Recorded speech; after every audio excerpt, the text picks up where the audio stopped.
भक्तों, ओम नमः शिवाय, श्री शिवाय नमस्तुभ्यम, जय श्री महाकाल। जी हाँ भक्तों, क्या आपके भी घर में कोई ऐसा व्यक्ति है जो बहुत ज़्यादा बीमार रहता है, उसकी बीमारी ठीक ही नहीं हो रही है और उसका जो रोग है वो ठीक ही नहीं हो रहा। आपने बहुत ज़्यादा प्रयास कर लिया, बहुत ज़्यादा आपने डॉक्टर को दिखा लिया, बहुत ज़्यादा आपने दवाई करवा ली और बहुत ज़्यादा आपने पैसे खर्च कर लिए, लेकिन उस व्यक्ति का जो रोग है वो ठीक होने का नाम ही नहीं ले रहा। तो ऐसे में कौन सा उपाय करें कि उस व्यक्ति का जो रोग है वो सारा का सारा बहुत जल्द से जल्द समाप्त हो जाए। आज की इस वीडियो के माध्यम से हम आपको बताने वाले हैं क्या करना है, कैसे करना है, पूरा आपको समझाऊंगा, अच्छे से बताऊंगा, तो ध्यान से सुनिएगा।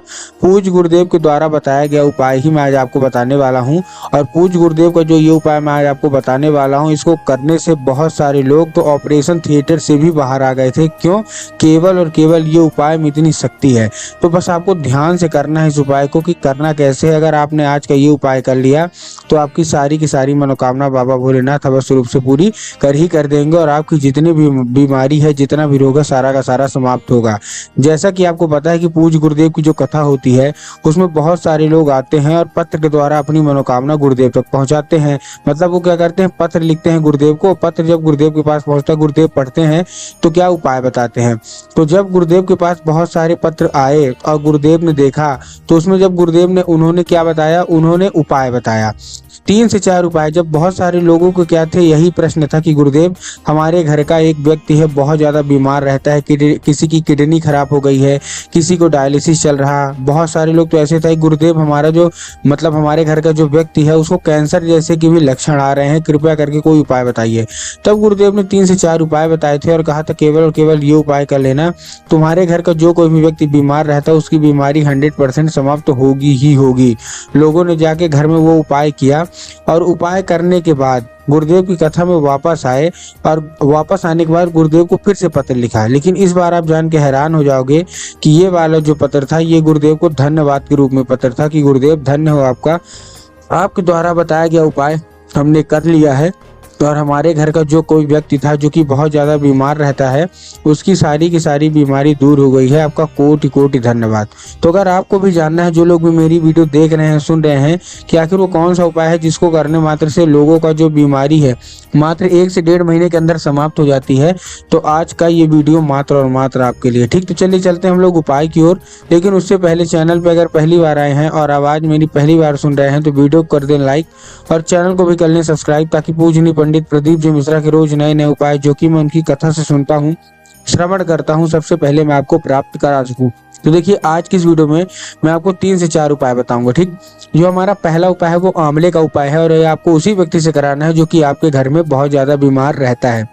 मतलब घर के कोई किसी और सदस्य से नहीं कराना है, ये उपाय आपको उसी सदस्य से कराना है जो कि आपके घर में बीमार रहता है। ठीक, अब आपको करना क्या है, देखिए ध्यान से सुनिएगा।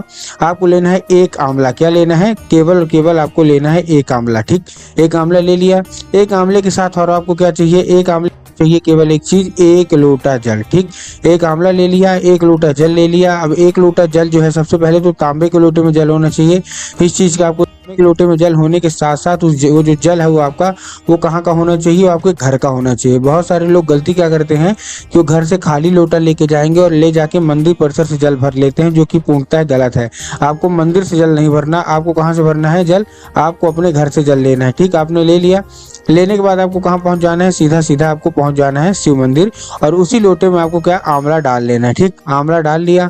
आंवला डालने के बाद आपको क्या करना है, एक चीज का ध्यान रखना है। जैसे आप आंवला डालेंगे, पहुंच गए शिव मंदिर, शिव मंदिर में दक्षिण दिशा में खड़े होना है, उत्तर की ओर अपना चेहरा करके। अब देखिए, बहुत सारे लोग क्या है ना, दक्षिण और उत्तर में कंफ्यूज हो जाते हैं कि दक्षिण कौन सा होता है, उत्तर कौन सा होता है, हमको थोड़ा क्लियर बताइए। तब गुरुदेव ने बताया कि आप जिस भी शिव मंदिर जा रहे हैं उस शिव मंदिर का जिधर साइड जलाधारी होगा, आपको अपना चेहरा उधर साइड करके खड़े हो जाना है। ठीक, आप खड़े हो गए। खड़े होने के बाद आपको क्या करना है, जैसे ही आप खड़े हो जाएंगे, खड़े होने के बाद आपको अपना नाम, अपना गोत्र और आपकी जो कोई भी बीमारी होगी जो कि आपके अंदर है और वर्षों पुरानी है, ठीक नहीं हो रही है, वो आपको महादेव से बोल देना है खड़े खड़े। क्या क्या? अपना नाम बोलना है, अपना गोत्र बोलना है और आपकी जो कोई भी बीमारी होगी सारा का सारा आपको बोल देना है।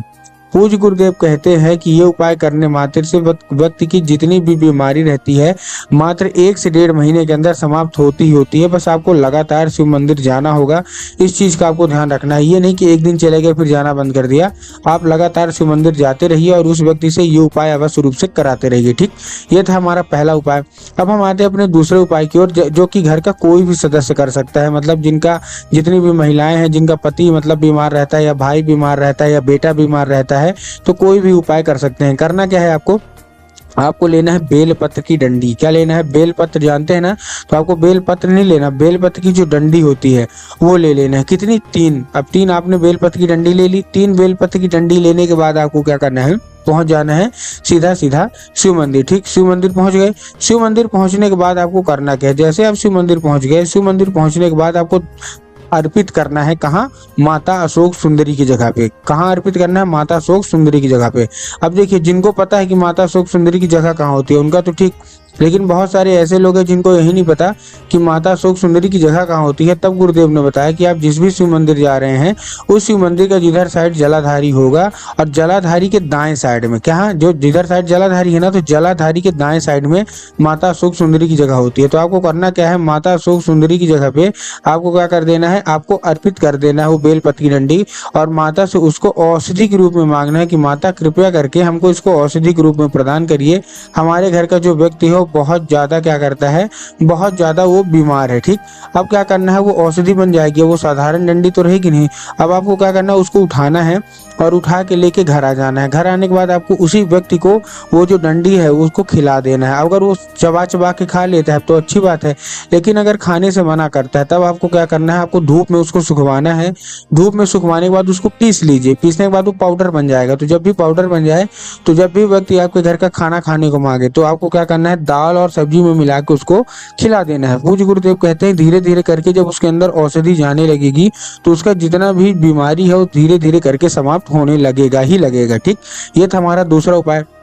अब हम आते हैं अपने तीसरे और आखिरी उपाय की ओर, जो कि आपको उसी व्यक्ति से कराना है जो कि आपके घर में बहुत ज्यादा बीमार रहता है। करना क्या है, 1 लोटा जल लेना है और 1 लोटे जल में आपको 11 चावल के दाने डाल लेने हैं। क्या लेना है, 1 लोटा जल और उसमें 11 चावल के दाने। अब ये आपको अर्पित कहाँ कहाँ करवाना है, एक ही लोटे से आपको थोड़ा थोड़ा करके हर जगह अर्पित करवाना है। सबसे पहले आपको बाबा भोलेनाथ के ऊपर अर्पित करना है, कुंदकेश्वर महादेव का। महादेव का बहुत ही सुंदर सा नाम है कुंदकेश्वर महादेव, तो आपको कुंदकेश्वर महादेव का नाम लेके अर्पित करवा देना है। ठीक, अर्पित करवा दिया।